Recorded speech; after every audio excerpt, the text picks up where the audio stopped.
Moi, je suis l'ange Bouffarel. Ils m'ont appelé comme ça à cause des grosses joues que j'ai fini par attraper chaque fois que le bon Dieu il est content. Et cette nuit-là, il était content, le bon Dieu. Il allait être papa d'un moment à l'autre. Et moi, j'avais jamais soufflé aussi fort dans ma trompette.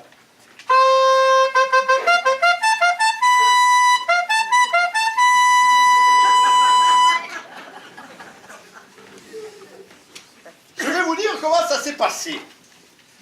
Parce que, de l'endroit où j'étais, c'est tout de même moi qui ai le mieux vu les choses. C'était le 24 décembre.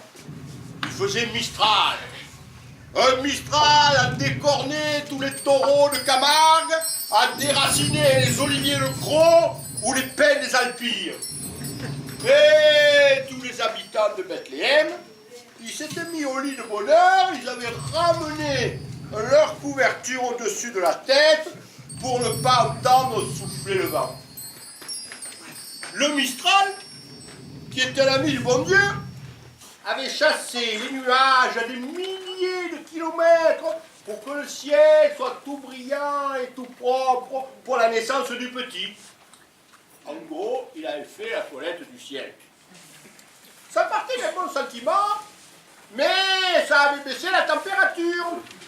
Et j'avais juste mes ailes pour me mettre à l'abri et je commençais à me faire du mauvais sang.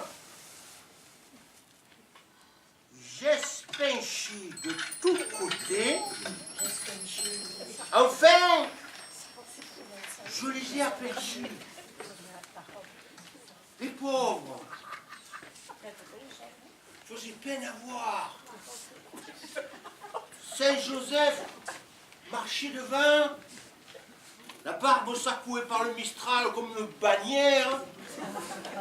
Il essayait de couper le vin à la Sainte Vierge, avec ses larges épaules. Et de temps en temps, il se retournait et il disait: Et alors, ma belle, j'en peux plus. Allez, encore un petit effort. Oh, tiens, je vois une cabane là-bas, tout près. Mais personne ne veut de nous. Oh, les riches peut-être, mais ici, à Cabriès, ce sont des pauvres. Ils nous feront bien une petite place. Mais donne-moi ton pain.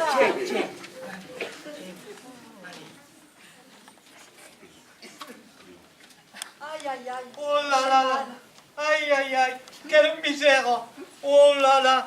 Oh, pas d'argent, pas de maison et une femme qui va accoucher en pleine nuit par un temps pareil. Oh, attends, là, je vais te porter bien. Oh, je te demande pardon de te causer tant de soucis. Mais je suis sûr que ça s'arrangera. Alors, allez, encore un petit effort. Allez. Mais, franchement, quand même, le bon Dieu, il aurait pu faire un effort. Quand je t'ai épousé, j'aurais dû poser mes conditions. Tu regrettes? Ah, écoute, ma belle, qu'est-ce que je suis, moi? Un pauvre rien du tout. Et le bon Dieu, lui, il m'a donné le droit de te prendre par la main, de te tenir dans mes bras. Toi, la mère de son petit, et tu voudrais que je regrette quelque chose. Mais un bonheur comme ça, moi, je ne l'ai pas mérité. Tout de même, il aurait pu quand même faire un petit effort, hein, sinon on court à la catastrophe. Et il y a des gens qui diront que c'est de ma faute, hein, mais comme lui, il la tient. Ouais. Alors, vas-y, pose-toi.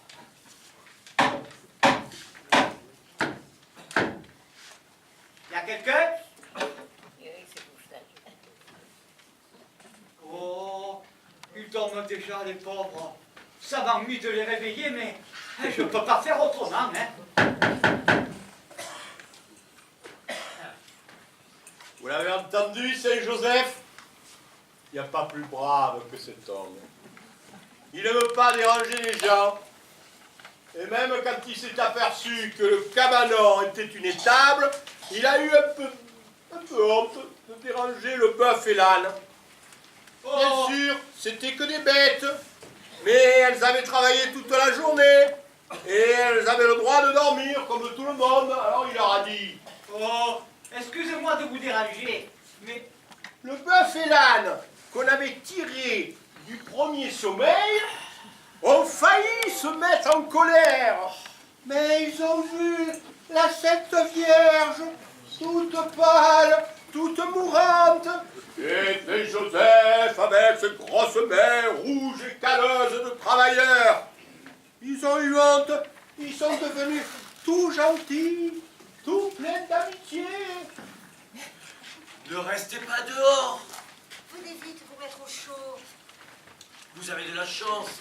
Juste, on a changé la paille ce matin. Et si on avait su que vous veniez, on aurait mis un peu d'ordre. Saint Joseph avait l'âme si simple qu'il ne s'était pas étonné que les animaux parlent avec la sarre. Et puis il avait trop de soucis en tête pour attacher de l'importance à ces détails, parce que la Sainte Vierge, elle venait d'entrer dans les douleurs. aïe, aïe, aïe, aïe, aïe, quelle misère, mais qu'est-ce que je vais faire au moins? Je ne sais pas, moi. Ah, moi non plus, je ne sais pas. Je ne suis qu'un âne. On voudrait bien pouvoir vous aider, mais on n'est bon à rien. Oh mon Dieu, donnez-moi un coup de main. Comment voulez-vous que je m'en sorte avec ces deux chatons-là? Il était presque minuit. Je me suis approché du fenestron. Ce que j'ai vu et ce que j'ai entendu, ça paraît pas croyable. Et pourtant, c'est la franche vérité. Le bœuf a dit: Puisqu'on ne peut pas se rendre utile, on pourrait toujours dire une prière. Tu en connais, toi, des prières? Moi, non. Mais Saint Joseph, forcément, il doit en savoir. Écoutez-moi, ces deux fadas, mais les prières, hein, elles ne sont pas encore inventées. C'est pour ça que le petit, il vient sur la terre. Hein. En attendant, on pourrait toujours se mettre à genoux. Parfaitement. C'est comme ça que les choses se sont passées. Saint Joseph, le bœuf et l'âne se sont agenouillés tous les trois.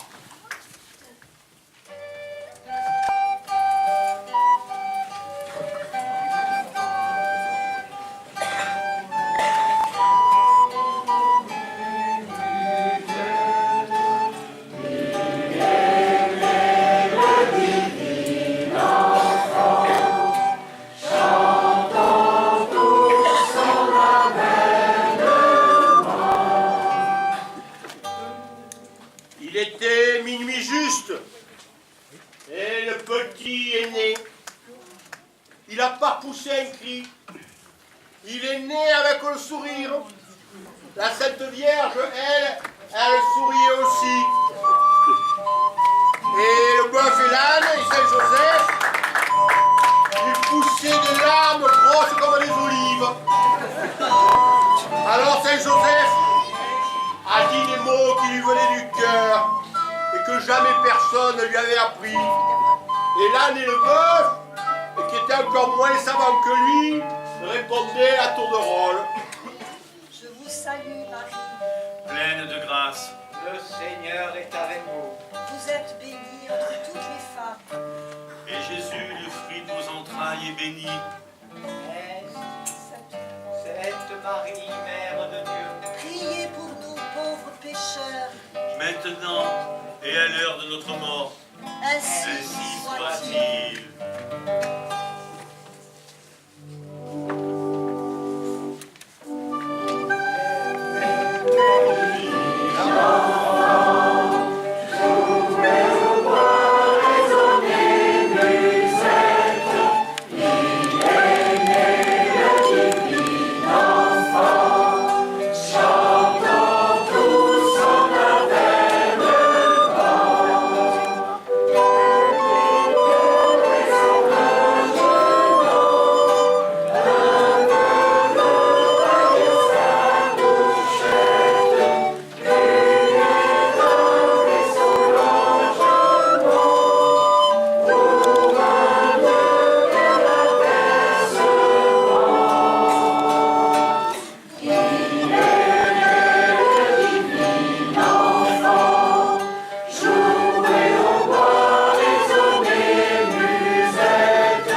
monté au ciel aussi haut que j'ai pu, aussi vite, pour annoncer la bonne nouvelle au monde.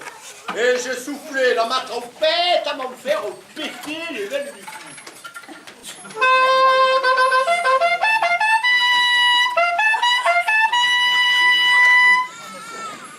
Et alors le Mistral s'est arrêté d'un coup.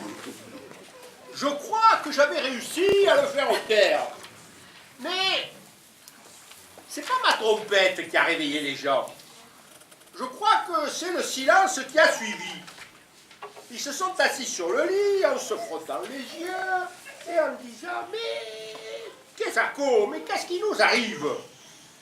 Alors mes collègues, les anges, les angelots, les jeunes, les minots, ceux qui ont la voix douce, ils leur ont chanté une petite chanson pour qu'ils ne s'effrayent pas, pour qu'ils ne s'imaginent pas que c'était la fin du monde, juste le jour où le monde venait de naître.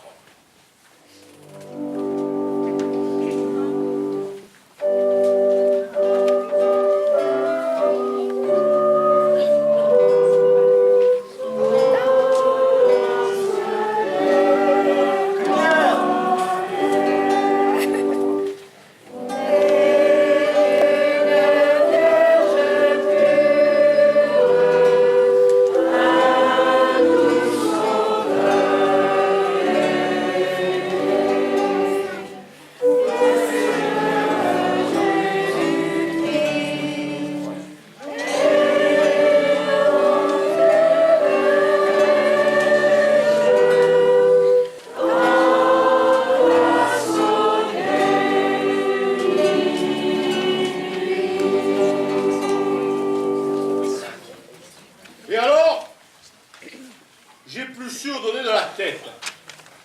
Parce qu'à partir de ce moment-là, les miracles se sont succédés à une allure extraordinaire. Oh, c'était pas des grands miracles, non. Juste des bonnes manières que le bon Dieu faisait aux gens pour montrer qu'il était content que les choses se soient bien passées.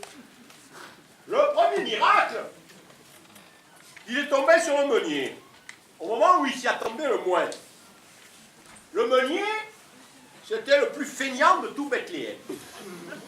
Sous prétexte que sa femme était partie avec un Espagnol, il refusait de moudre la farine. On était en décembre, et le blé de la saison s'entassait, toujours dans son grenier, et les rats commençaient à s'y mettre, et le meunier disait... Il passait ses journées à boire du pastis, et la nuit, pour que les ailes de ce moulin ne le dérangent pas, il les attachait avec des cordes grosses comme un tronc d'arbre. Eh bien, vous me croirez si vous voulez, au moment où le Mistral s'est arrêté et où nos petits collègues se sont mis à chanter, le meunier a eu comme l'envie de se sortir du lit. Et il disait...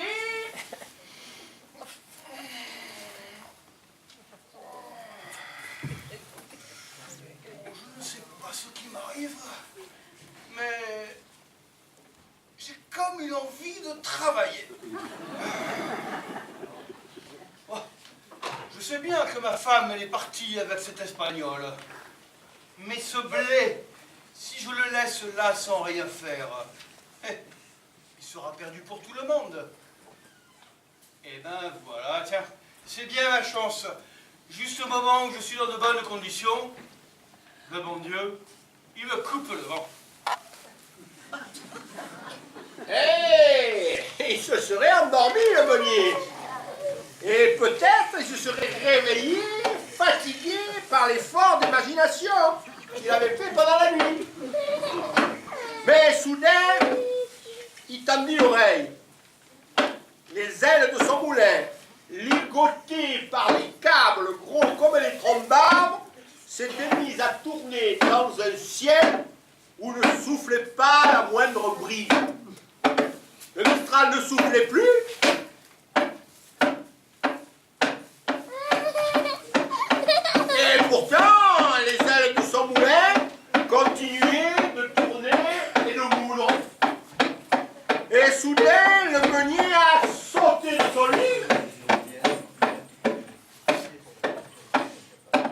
a enfilé ses brailles et il gesticulait et il se démenait et il disait: Où il est ce divin petit? Où il est ce divin petit qui a fait un si grand miracle pour un grand fainéant comme moi? Où il est que je lui demande pardon? Et regardez la farine qu'il me donne. Regardez la farine. Regardez, si blanche. Regardez, si fine. Si légère. Ah, je sais. Je vais lui rapporter un sac. Non, non.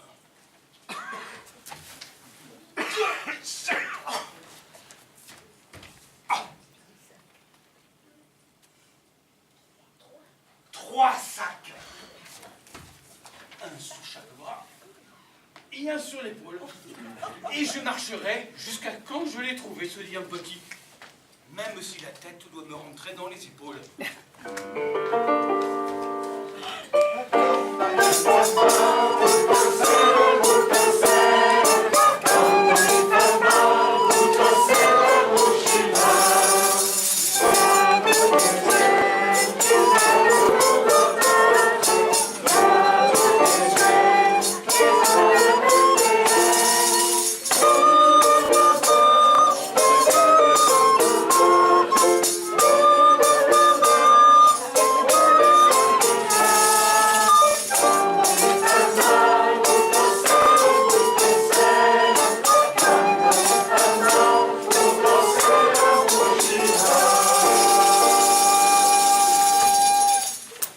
Entre nous soit dit, et pour le bon Dieu, faire marcher un moulin, même sans Mistral, c'est un jeu d'enfant.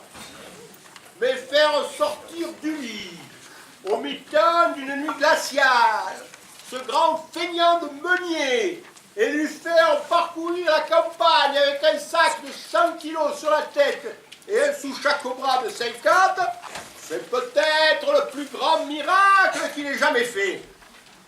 Quoique, le miracle de la Boumiane et du gendarme, ben c'était pas commode à réussir non plus. La Boumiane, les gens du métier, les gens du Nord, ils disent la Boumiane.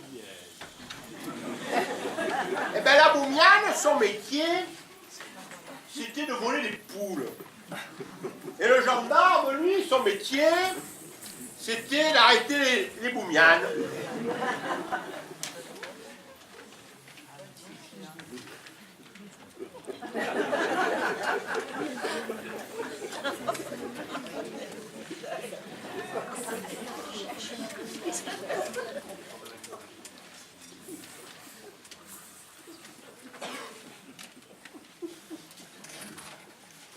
Ça faisait 20 ans qu'il se courait après.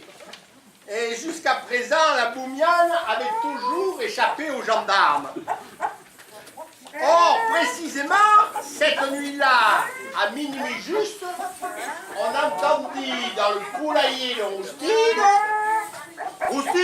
chez le plus riche propriétaire de Bethléem, on entendit dans le poulailler de Roustine un gros rire triomphant. C'était le gendarme qui venait de prendre enfin en flagrant délit la bohémienne. Cette fois, ma brave amie, je crois que je te tiens. Mais j'ai rien fait de mal. Et cette dinde que tu viens d'étrangler sous mes yeux, Elle n'est pas tout à fait à moi, mais c'est Noël. et alors? Eh bien, alors, à Noël, tout le monde il en mange de la dinde. Noël?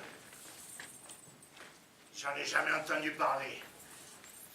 Allez, marche devant et n'essaie pas de te sauver. Je te préviens, j'ai mon calibre sur moi.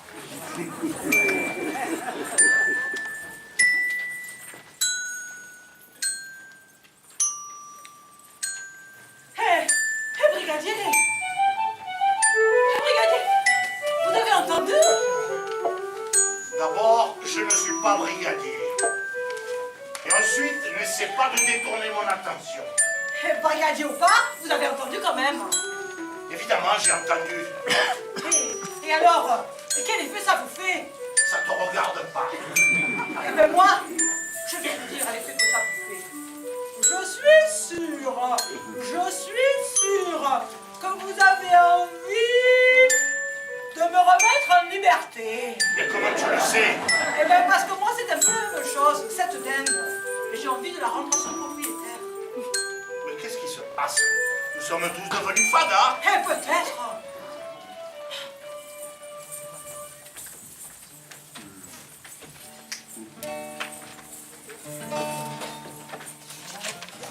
Non, non.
Vous avez remarqué?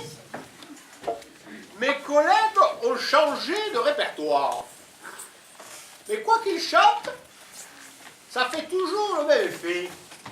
Ça réveille dans le cœur des hommes des choses qu'ils ne soupçonnaient pas, qu'ils avaient oubliées. Mais ce poltron de pistachier, même sa femme la poissonnière, ils se sont sentis soudain bizarres. Comme s'ils étaient en train de changer de peau.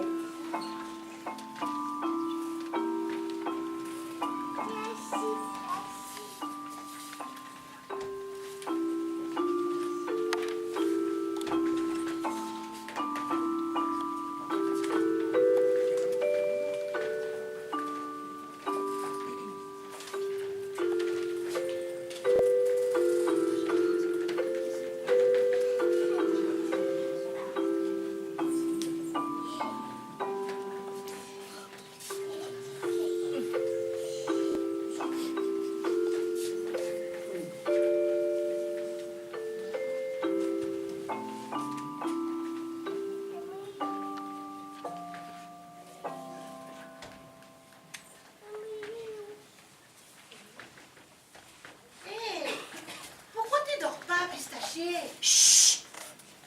J'ai entendu du bruit. Peut-être les voleurs. Ah, va. Des voleurs. T'as pas honte d'être si peureux? Oui, mais... Et toi? Pourquoi tu dors pas? Tu sais que tu dois te lever demain matin à 5 heures, hein, pour aller le vendre ce poisson. Je fais des cauchemars. Je sais bien que c'est l'hiver. Mais ce poisson que je vais leur vendre demain, ça fait plus de 8 jours que je l'ai. Et alors? Qu'est-ce que ça peut te faire, puisque c'est pas toi qui le manges? Tu n'auras qu'à faire comme d'habitude. Tu mets un peu d'eau de mer par-dessus, et personne n'y verra rien. C'est bien honnête. Mais ça fait 20 ans que tu fais comme ça. Je vois pas pourquoi tu changerais d'avis ou de manière de faire aujourd'hui. Tais-toi. Tu me fais honte. Je vais aller le voir, ce poisson. Et s'il n'est pas comme il doit être, tant pis pour moi, je le jette. Mais qu'est-ce qui lui prend, la pauvre femme? Elle veut nous mettre sur la paille.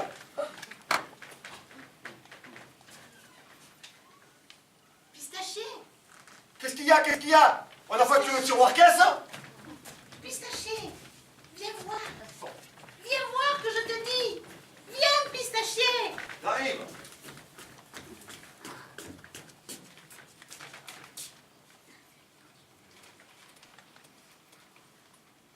Viens voir que je te dis. ces rascasses. Hier, elles étaient molles et grises. Et elles avaient plus figure humaine. Regarde-les maintenant. On les dirait vivantes. Elles ont l'œil vif. On dirait qu'elles vont te parler.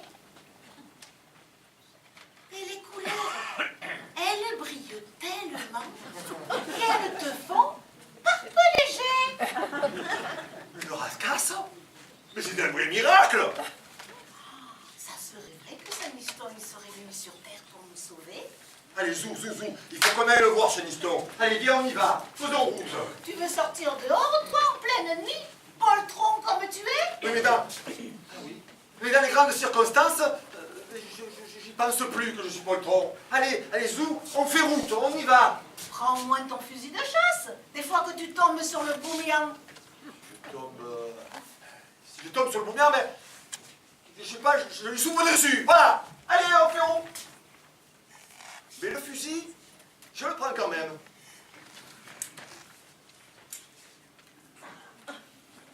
Que si je tombe sur une lièvre. Si tu tombes sur une lièvre, tu feras comme d'habitude. Tu la vises. Comment vous savez? Non mais, si le bon Dieu il a fait un miracle, pourquoi il n'en ferait pas deux?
Les miracles de cette nuit, je ne peux pas vous les raconter tous. D'abord parce qu'il y en a trop. Ensuite parce que le bon Dieu, il aime faire plaisir. Mais ça l'agace quand on le crie sur le toit. Et d'abord la bonne nouvelle et la jolie musique. Il y avait au moins quelqu'un à Bethléem sur qui elle ne faisait pas d'effet. C'était ce chanteur de Rustido. À Bethléem, il n'y avait que lui de riche. Il avait des champs d'oliviers, des champs d'amandiers, des hectares et des hectares de pommes d'amour. Et plus il gagnait des sous, et plus son cœur devenait sec. On ne vous l'a pas dit dans l'histoire, Sainte, pour pas lui faire de peine. Mais c'est lui qui a mis à la porte Saint-Joseph et la Sainte Vierge, en les traitant de mendiants, de roms, de réfugiés, de va-nu-pieds. Voilà comment il était, Rustido. Et pourtant, sa fille Mireille, il n'y avait pas plus jolie, il n'y avait pas plus gentil, plus plaisant à regarder, plus aimable.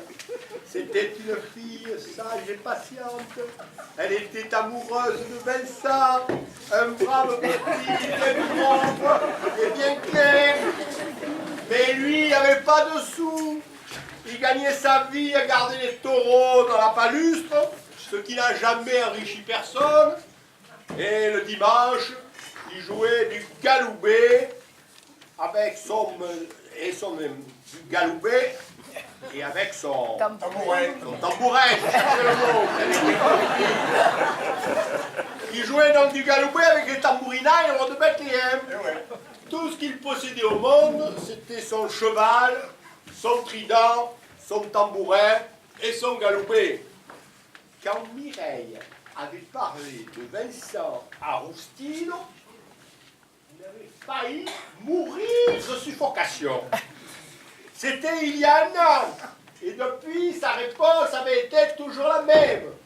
Je ne donnerai jamais ma fille à un pauvre. Jamais. Vous m'entendez? Jamais.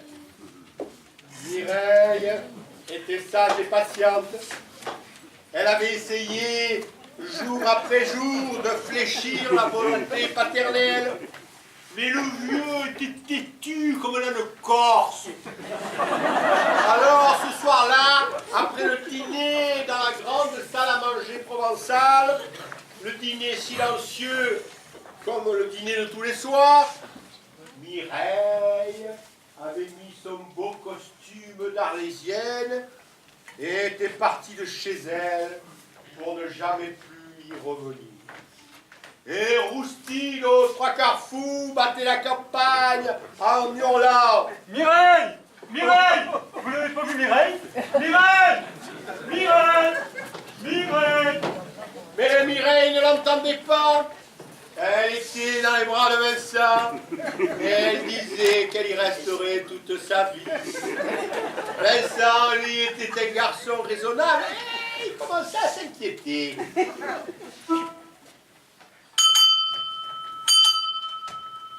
Tu vas te faire plier de rentrer si tard. Ça m'est égal. Je veux plus rester à la maison. Elle est pourtant belle ta maison. Oh oui, elle est belle et bien chauffée. Avec de la place pour 150 et il y a à manger au moins pour 25 ans. N'empêche que ce soir, mon père a mis à la porte deux pauvres gens qui étaient venus lui demander asile pour la nuit. C'est ce qui m'a décidé à partir. Tu as bien réfléchi. Je veux plus le voir. Je reste avec toi. Tu veux qu'on s'enlève? Oh oui, pour le bon coup.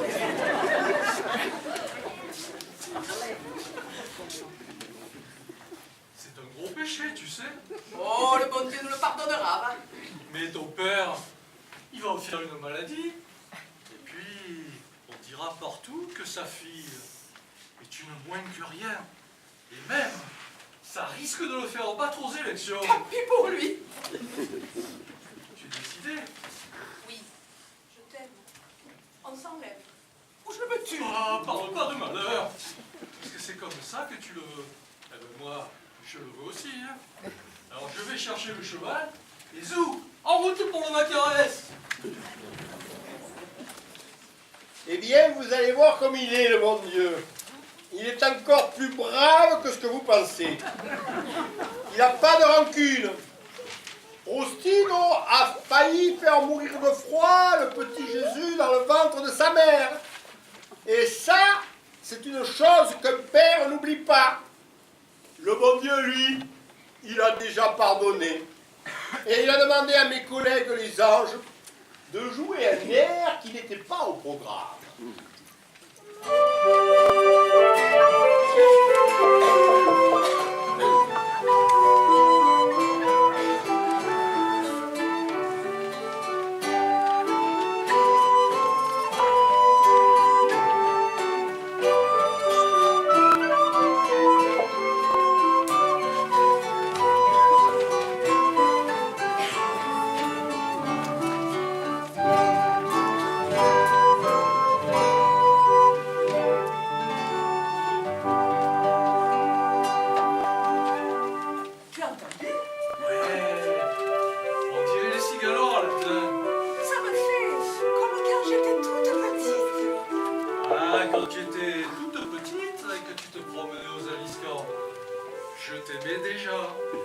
Moi aussi, je t'aimais.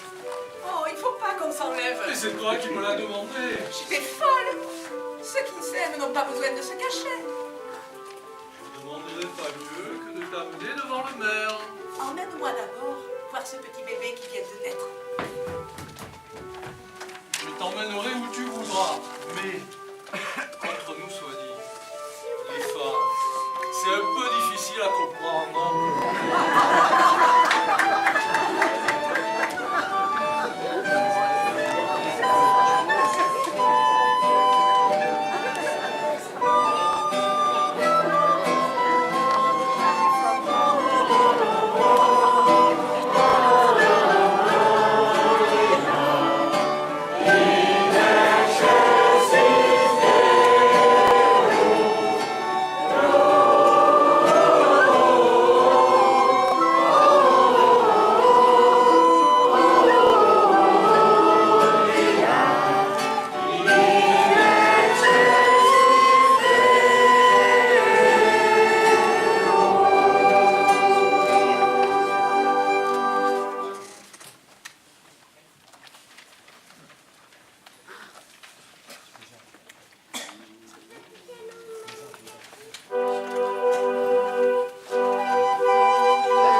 J'ai dressé l'oreille.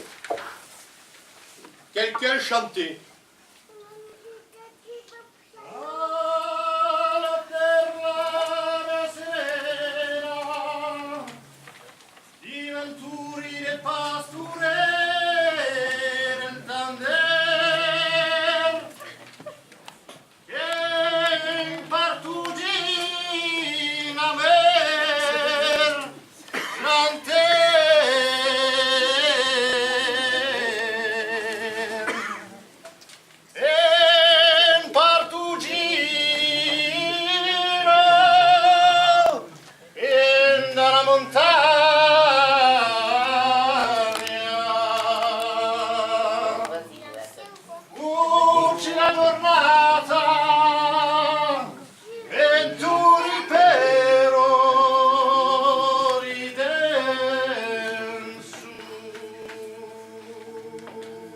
Un homme? Pas un ange. Et là, j'en sais pas plus que vous. Je l'écoute comme vous. Je sais pas qui il est. Je sais pas ce qu'il veut. Moi, vous ne me connaissez pas encore. Je suis le berger. L'hiver ici, et l'été dans les Alpes. Toujours seul, avec mes bédiques et mon chien.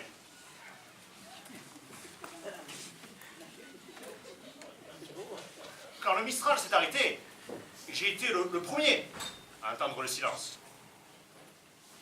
J'ai l'ouïe tellement fine. Et puis le silence. Ça fait tellement plus de bruit qu'un chant de grillon. Plus de bruit qu'un chant de grillon, oui. Et toutes les musiques qu'on suit, petit, je n'en ai pas perdu une seule goutte. Je sais qu'il se passe quelque chose de pas ordinaire, quelque chose de bien, et que c'est la joie qui nous arrive. Et ça me fait vraiment plaisir, parce que moi, qui vois jamais personne, les gens, je les aime bien. Et ce petit-là, qui vient de naître là, je sais qu'il veut du bonheur pour tout le monde. Et je lui dis merci.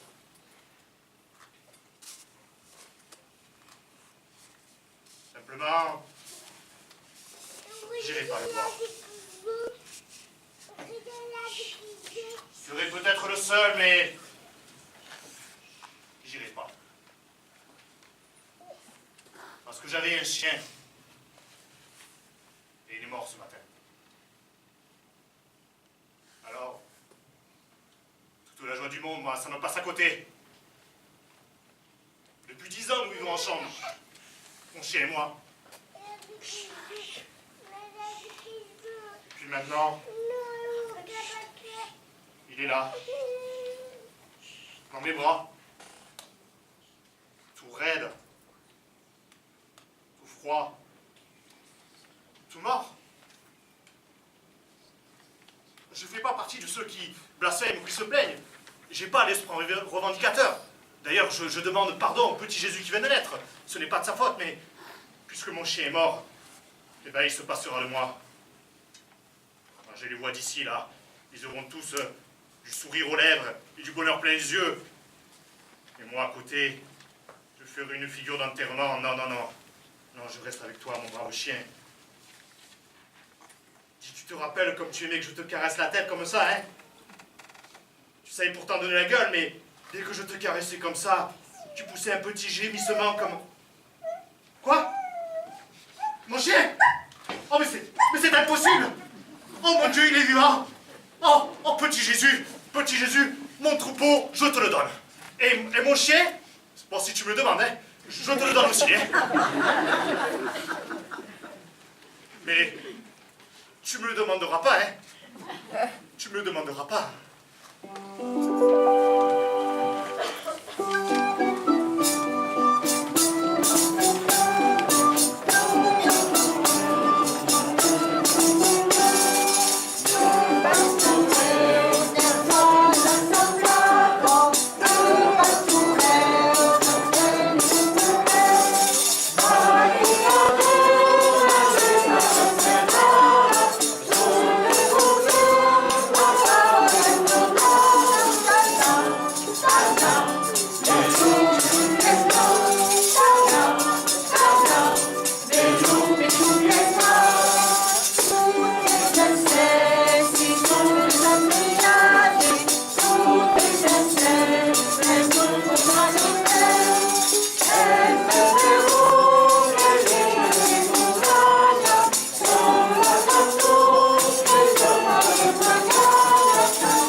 la place.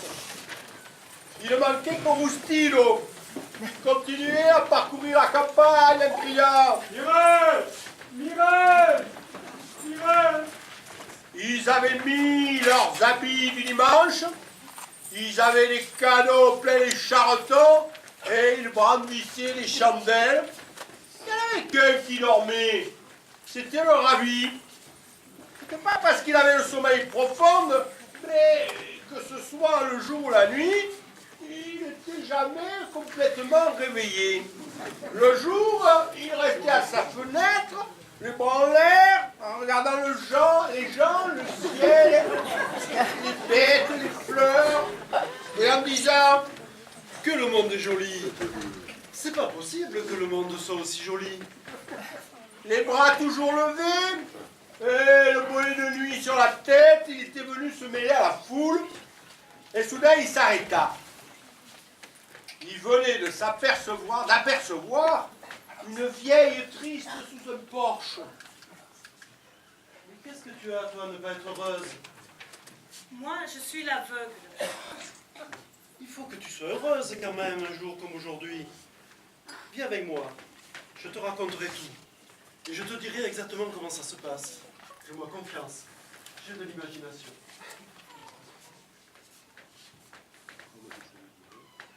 Comme je te le dirai, ce sera encore plus vrai que nature. Et il a pris l'aveugle par le bras, mais il ne savait pas exactement où aller. Les gens tournaient en rond et se demandaient l'un à l'autre « Mais où ce petit ?» Alors j'ai donné un petit coup de trompette.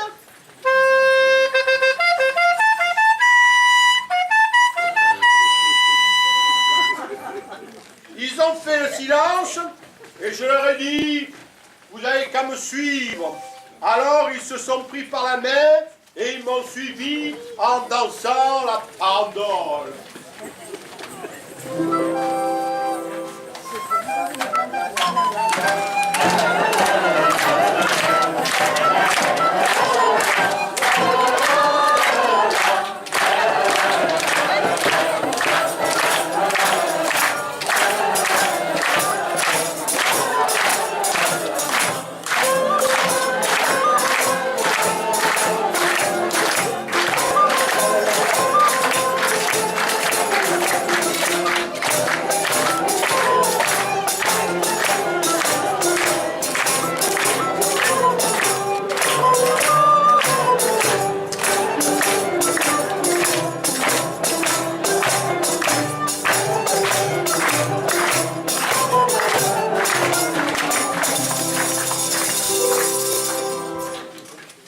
Si vous permettez, je vais partir devant pour voir ce qui se passe dans la crèche.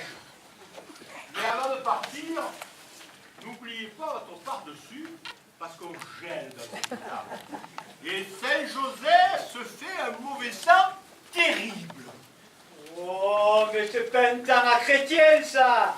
Il va s'enrhumer, le petit. Ah, et à son âge, un rhume, ça a vite fait de tomber sur la poitrine. Ah, au lieu de dire des bêtises, tu ferais mieux d'avoir une idée. Mais je ne suis qu'un âne, et je n'en ai guère des idées. Oh, il a ses petites mains toutes froides, et son bout de nez gelé. Attendez, bonne mère, je vais vous le réchauffer.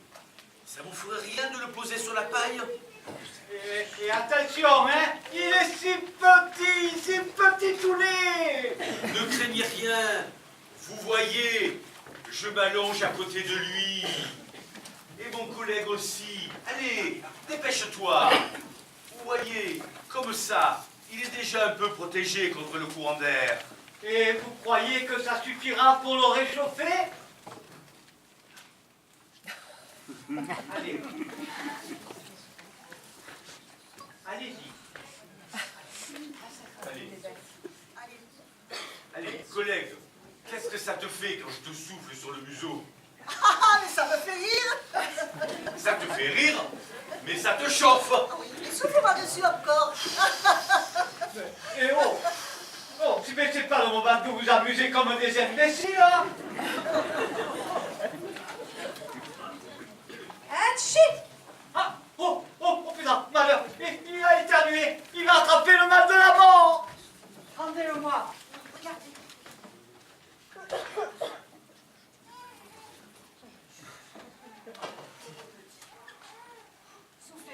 dessus.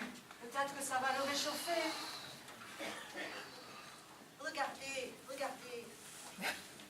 Oh, vous êtes les plus braves. Et mon fils ne vous oubliera pas. Si entre malheureux, on ne s'entraide pas, alors ça vaut pas la peine. Allez, fais pas l'hypocrite. Dis-le à la bonne mère qu'on y pense aussi à la gloire. C'est vrai, jusqu'à présent, il n'y avait que pour le cheval et le taureau. Mais j'ai l'impression que le bœuf et l'âne, on en parlera un peu à partir de maintenant. Et qu'on en dira du bien. Vous croyez pas? Vous me direz que, pour le bon Dieu, il n'y avait rien de plus facile que d'envoyer le beau temps le 24 décembre. Sous nos climats, ça n'aurait étonné personne. Mais il fallait d'abord accomplir les Écritures. Dites-vous bien une fois pour toutes qui sait ce qu'il fait, le bon Dieu. Son fils, c'était pas un fils de famille. Fallait qu'il soit élevé à la dure, qu'il apprenne les difficultés de la vie. Mais voilà nos gens qui arrivent en farandolant et le ravi le premier en tenant l'aveugle par la main.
Mais des jolis petits mistons.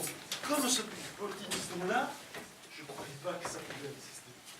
Eh, il avait raison, ce demi-fada. Parce que moi non plus, je n'avais pas encore vu le petit Jésus. Et ça m'a coupé les ailes. J'avais plus rien à faire sur la terre. J'avais fait ce que le bon Dieu m'avait dit de faire. J'avais joué de la trompette aux quatre coins de l'horizon. Mais j'avais plus envie de remonter au ciel. Et tous les gens qui étaient là, ils étaient comme moi, paralysés par la surprise de la joie. Alors ils sont tombés tous ensemble sur leurs genoux et ils se sont mis à chanter à pleine voix.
gens s'embarrassaient.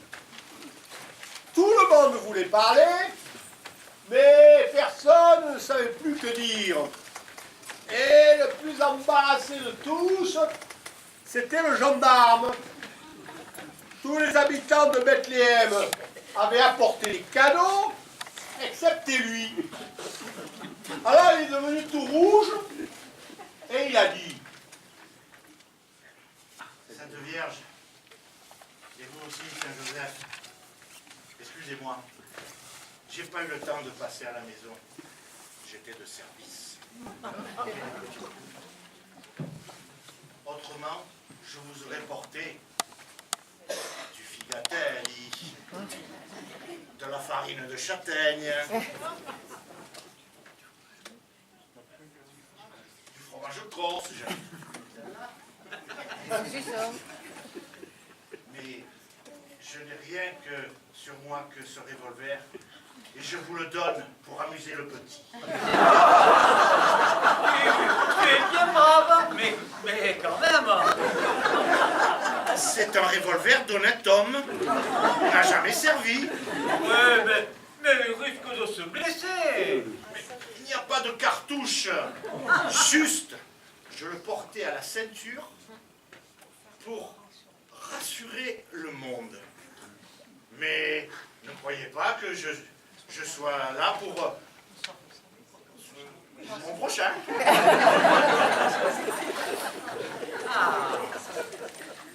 Merci, Colombane. Vous connaissez mon nom? Oh, je sais plein de choses sur toi. Je sais par exemple que tu attends une lettre. Tu attends une lettre depuis longtemps. Et bien cette lettre, tu vas la recevoir au courrier demain. Une lettre? Oui. Ta nomination de brigadier. Le ministre est en train de la signer en ce moment à son bureau, place Beauvau. Tu comprends bien que ce revolver, il faut que tu le gardes. Parce qu'un brigadier sans revolver, ça ferait mauvais effet. C'est vrai ce que vous dites? Et oh, tu vas pas traiter ma femme de menteuse, non? Mais promets-moi de continuer à ne jamais t'en servir.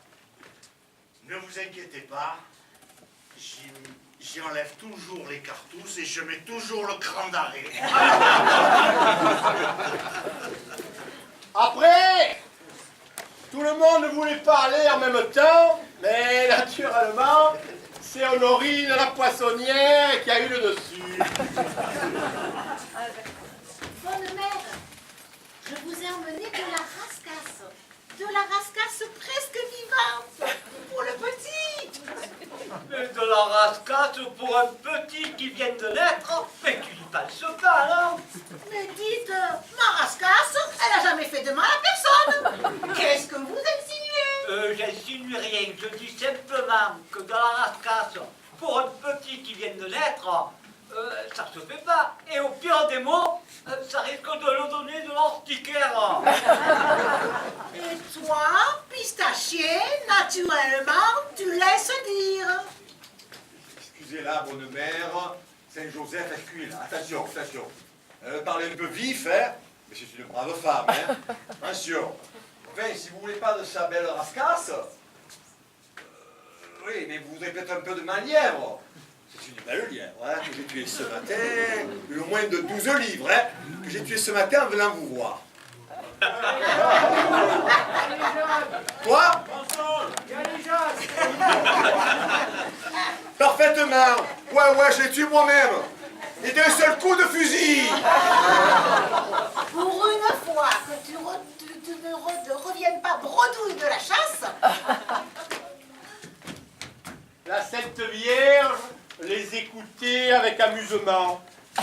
À un moment même, elle a éclaté de rire, et Honorine et Pistachier étaient si fiers d'avoir fait rire la Sainte Vierge qu'ils en remettaient et se forçaient et qu'ils cessaient d'être drôles. Alors la Sainte Vierge a remonté le sourcil et elle a dit: Attention, vous allez tomber dans l'opérette marseillaise. Le petit, il n'aime pas ça. Mistral et Daudet, ils sont au ciel. Pagnol et Giono aussi. Aux autres, attention, il faudra faire attention.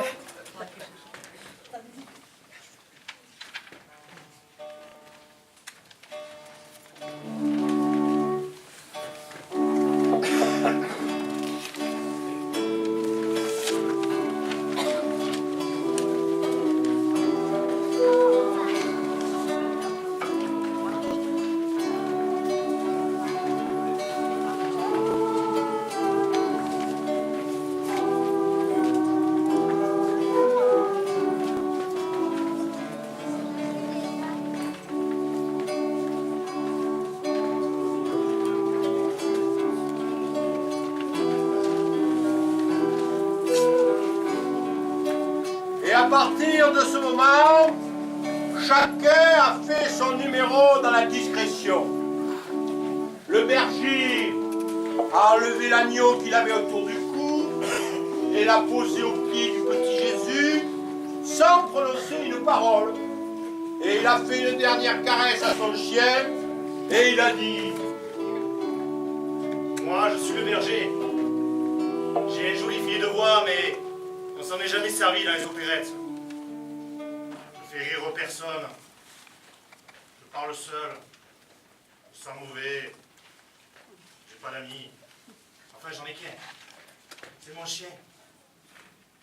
Il est mort ce matin, mais il est ressuscité ce soir. Dans les opérettes, un chien qui ressuscite, personne ne voudrait y croire. Alors, bonne mère, ce chien, je le donne au petit, pour qu'il le garde, pour qu'il lui fasse commission. Berger.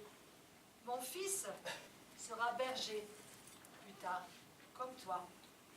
Il sera le berger, berger des hommes. Mais les hommes n'ont pas besoin de chiens pour être gardés. Ils ont besoin d'amour.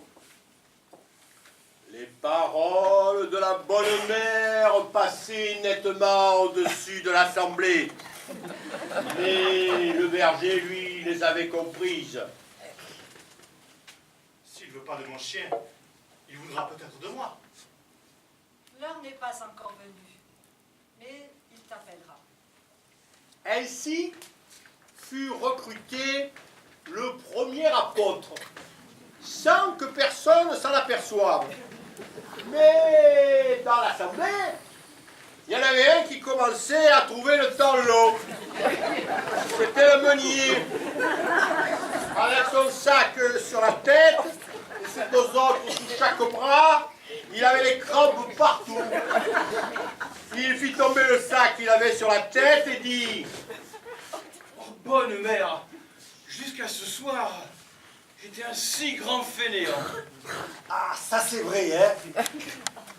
Toi, pistachier, je ne te parle pas, hein? Je parle à la bonne mère. J'étais un si grand fainéant, et puis ce soir, j'ai senti une envie en moi si forte. Une envie si forte qu'au début, elle m'a fait peur. Mais je me suis ressaisi. Et de la première farine que j'ai fait depuis des mois, je vous ai en apporté 3 sacs. Et, à tout hasard, pour la bouillie du liston. Mais, voilà, si vous me le permettez, je vais vite rentrer au moulin pour profiter de mes bonnes dispositions. J'ai tellement peur que cela me passe. Tu vas pas travailler un jour de fête? Ah, mais si vous me le demandez, je serais bien obligé de rester là, sans rien dire et sans rien faire. Mais je vous assure, ça va me coûter, ça. Oh, arrêtez de rire, voilà. Je n'en peux plus, voilà. Alors, rentre chez toi. Non, je crois que finalement, il faut que je reste ici parce que une fois arrivé au moulin, je pense que j'aurai le courage, je n'aurai pas le courage de rester sans rien faire. Retourne à ton moulin. Je crois que tu as de la visite. Pouh. De la visite, moi. Elle s'appelait Marie-Madeleine. Marie? Elle est de retour? Pour de vrai? Pour de bon? Oh, Sainte Vierge! Oh, mes amis! lui as pardonné au moins. À elle, il y a bien longtemps. Et ce soir, je suis si heureux que je crois même avoir pardonné à l'Espagnol. Alors, tu peux partir. Et le meunier sortit comme un fou, sans dire merci à la Sainte Vierge, et sans dire au revoir à personne, et le rabbi levait les bras au ciel en disant « Mon Dieu, comme c'est beau, un homme qui était malheureux et qui devient heureux. Mon Dieu, comme c'est beau, un homme qui était fainéant et qui avait envie de travailler le bras. Oh, écoute, le rabbi, tu commences à nous fatiguer, hein. Si je t'agace, je te demande pardon. Ouais, maintenant, tu parles de travailler, et t'as jamais rien fait de ta vie. Ben, j'ai regardé les autres, mais je les ai encouragés. Je leur ai dit qu'ils étaient beaux et qu'ils faisaient de belles choses. Et tu t'es pas beaucoup fatigué. T'as même pas vu le cadeau. Oh, Ravi, ne les écoute pas. Tu as été mis sur terre pour t'émerveiller. Tu as rempli ta mission et tu auras ta récompense. Le monde sera merveilleux tant qu'il y aura des gens comme toi capables de s'émerveiller. Arche d'alliance, tour de David, porte du ciel, étoile du matin, salut des pécheurs, rose mystique, bonne mère admirable, merci à vous. Bonne mère très pure, merci à vous. Bonne mère, notre maman du ciel, merci à vous. Bonne mère des anges, merci à vous. Mère du Sauveur, merci à vous. Salut des infirmes, consolatrice des affligés, merci à vous. Ils se retournèrent tous. L'aveugle venait de tomber à genoux. Elle avait l'air dans l'extase. Tu me remercies, toi qui n'as jamais vu le ciel et les étoiles. La lumière, elle est en moi. Le ciel, tu me l'as donné. Je me sens libre comme l'oiseau. Je te rends grâce. Chante tes louanges. Tu me rends grâce, toi qui vis dans la nuit. Tu chantes mes louanges, toi qui es enfermé dans la plus sombre des prisons. Le ciel, tu me l'as donné. La lumière, elle est en moi. Je me sens libre comme l'oiseau. Marie, ma belle, fais quelque chose pour cette femme. Tu n'as que moi à dire. Mon Dieu, vous qui avez exaucé tous mes désirs ce soir. Oh non, non, mère, bonne mère, ne le dérangez pas. Non, ce n'est pas la peine. Le monde est beau, puisque c'est lui qui l'a fait. Mais je sais que le ciel est encore plus beau, puisque c'est là qu'il habite. Non, demandez-lui seulement que je n'ai pas longtemps à attendre. Faites que j'ouvre les yeux le jour de ma mort. Faites que je vois quand ça vaut vraiment la peine de voir.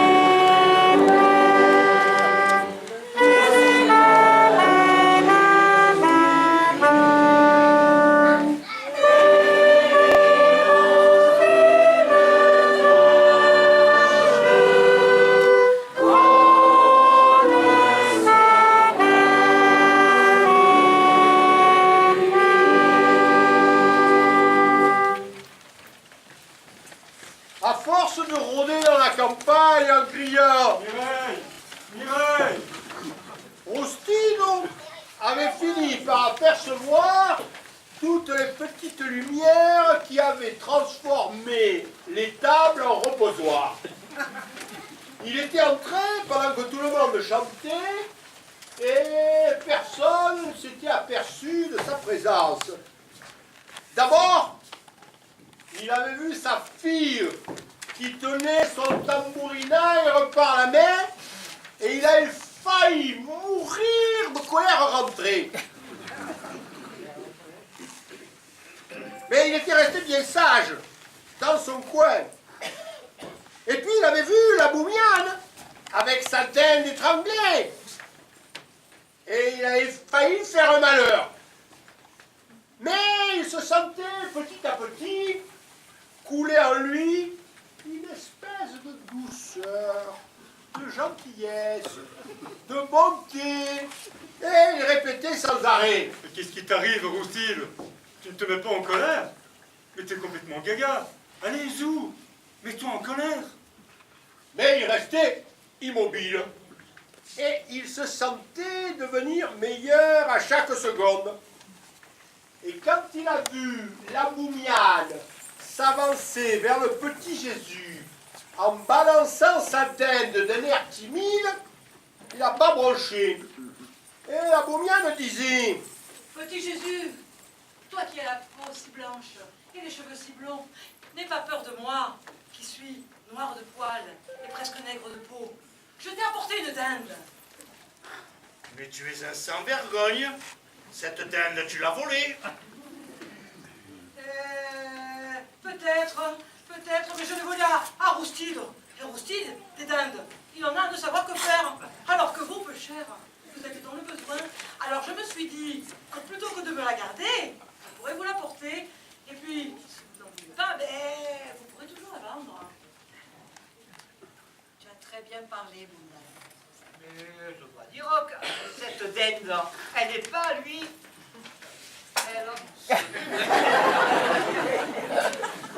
Ce qu'elle vous propose tombe sous le coup de la loi. Article 19, recel et complicité. Alors, cette dinde, nous ne pouvons l'accepter. Mais ce que nous acceptons, c'est la gentillesse avec laquelle tu nous l'as offerte. Alors, prends cette dinde et va la rendre à qui tu l'as prise. Tu es promis en plus de ne plus voler de dinde. Ah, j'en volerai plus, promis. Ni dinde, ni poule, ni pentade, ni pentadon. Et pourtant, c'est bon le pentadon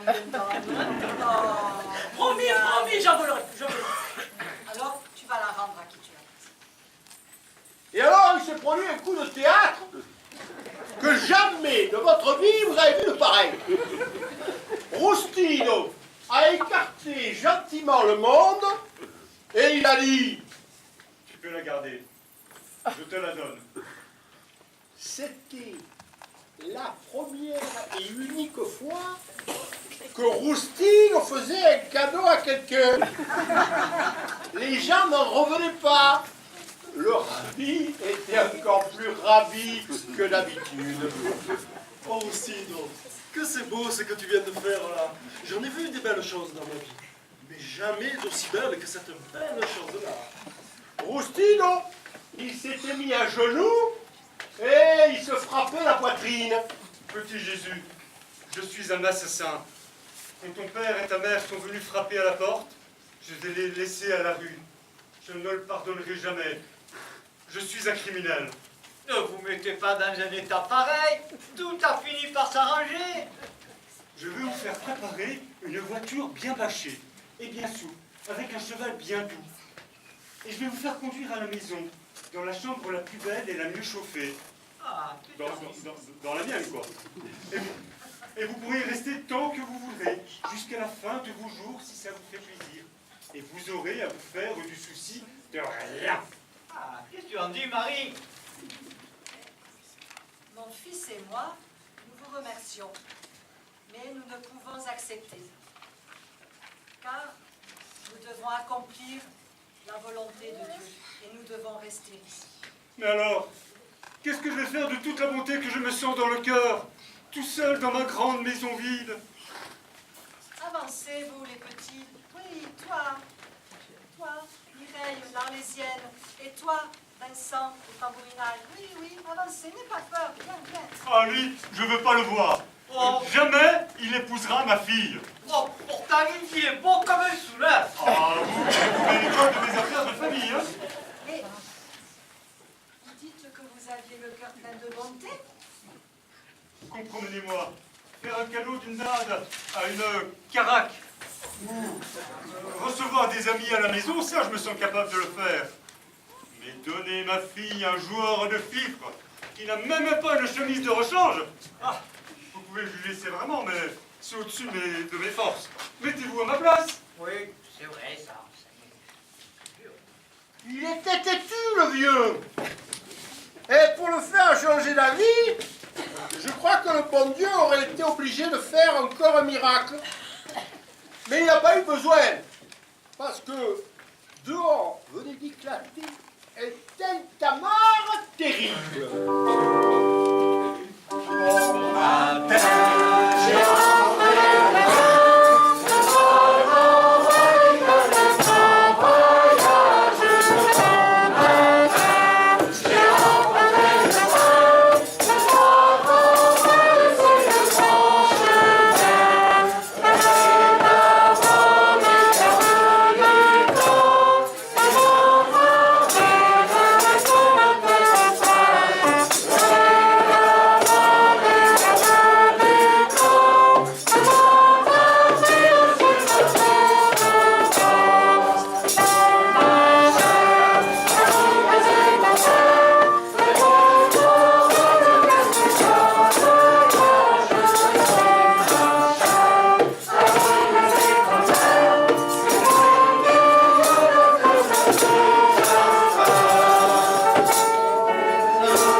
C'était les rois mages.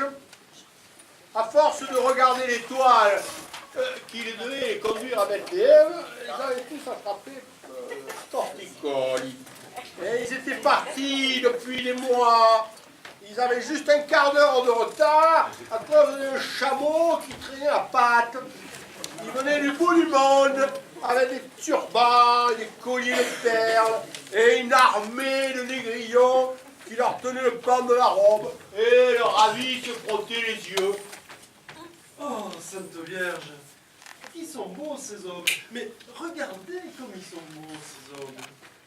Au lieu de s'agenouiller comme tout le monde, il s'était mis à plat ventre et il se cognait le front par terre en disant Salam alek. Salam alek.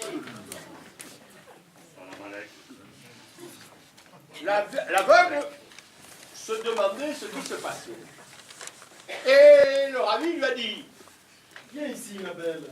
Toi qui n'as pas voulu retrouver tes yeux, de peur des vilaines choses de la vie. Celui-là, qui est grand et maigre comme un cyprès, et qui a un journal, il s'appelle Melchior. Il tient dans ses mains une cassolette d'or et de pierres précieuses. Et de la cassolette monte une fumée qui sent bon. Mais qui sent bon. C'est de l'encens. Je connais, c'est de l'encens. Le deuxième, qui s'appelle Balthazar, il a les dents blanches comme le sommet de la vie. Il a les lèvres rouges comme des pastèques. Il a les joues violettes comme des figues. Il a de grands anneaux aux oreilles. Et dans ses mains, il tient une urne d'argent. Et ce qu'il y a dedans, je ne le sais pas. Si, je connais, c'est de la myrrhe. Oui, c'est le parfum le plus subtil de toute l'Arabie. Que tu es heureuse, toi l'aveugle. Tu sens des odeurs qui viennent pas jusqu'à nous. Le troisième, il a une barbe blanche qui lui descend jusqu'aux pieds. Et il est obligé de se tenir courbé dans le cabanon. Il s'appelle Gaspard. Il ressemble à mon grand-père. Et il tient dans ses mains une grosse malle de cuir. Et ce qu'il y a dedans, Tu le sais peut-être. Ce sont des pièces d'or. Je les entends glisser les unes contre les autres, comme les gouttes d'eau d'une rivière. C'est bien de l'or. Que tu es heureuse, toi l'aveugle. Tu entends des bruits qui viennent pas jusqu'à nous.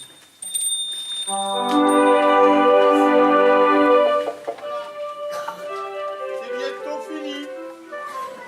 Chacun a pris la pose comme chez le photographe. Et c'est pour l'éternité. La Sainte Vierge et Saint Joseph qui regardent dormir le petit Jésus et qui l'adorent. Ils ont la tête penchée sur l'épaule et les mains jointes. Et ça durera jusqu'à la fin du monde. Le ravi, les bras en l'air. L'aveugle appuyé sur sa canne. Pistachier appuyé sur son fusil. La poissonnière, un panier de poissons de chaque côté de ses hanches énormes. Et le berger avec son agneau qui dort autour du cou. Et son chien qui dort entre ses jambes. Et la boumiane qui a mis amicalement la main sur l'épaule du gendarme. Et le gendarme qui se lisse la moustache. Et le bœuf et l'âne qui se sont endormis, brisés par l'émotion. Et personne ne dit plus rien. Et ils ne bougeront plus jusqu'à la fin des siècles. C'est le destin des centaures. Rustino, lui, ne sait pas encore quelle attitude prendre. Alors la Sainte Vierge a désigné la malle de cuir pleine de pièces d'or et elle a dit au tambourinaire: Vincent, oui, viens, approche, approche. Serre-toi pour pouvoir te monter en ménage. Maintenant, tu vas pouvoir épouser Mireille. Donc serre-toi.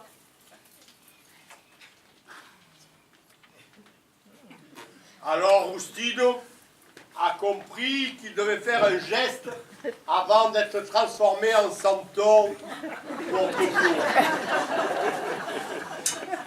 Il a pris la main de Mireille, il a mis la main de Vincent et il a dit: Tiens, prends ma fille. Tu es pauvre, mais ça m'est égal. Je te la donne quand même.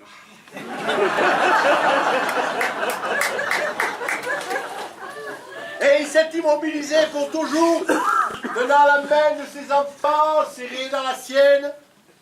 Il venait de gagner le paradis sans le faire exprès. Voilà, j'ai dit tout ce que j'avais à vous dire. Excusez-moi si j'ai été un peu bavard. C'est dans mon tempérament, mais je vous jure que c'est la stricte vérité. Allez, adieu. Je remonte au ciel, portez-vous bien, soyez braves et soyez heureux, et paix sur la terre aux hommes de bonne volonté.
faire par les remerciements.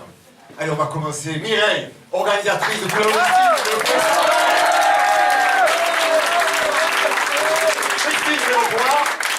Christine au bruitage et au quoi déjà? Au bruitage, lumière.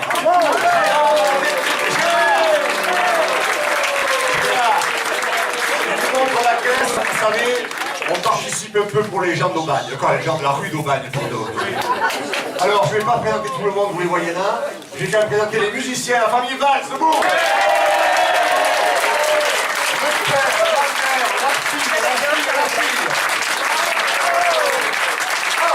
Attention, poussez-vous là, ils sont voilà. Le décor fait par Kelly et Jean-Marie.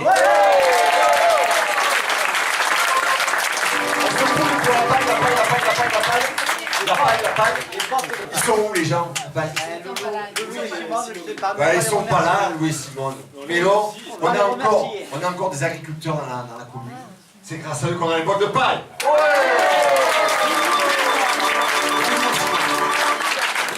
J'ai oublié plein de monde, que des vedettes. Comme d'habitude, elles sont prêtes à signer les autographes. Elles sont toutes prêtes. Et toi, comment tu t'appelles? Jules, ceux qui ont fait chanter, venez là.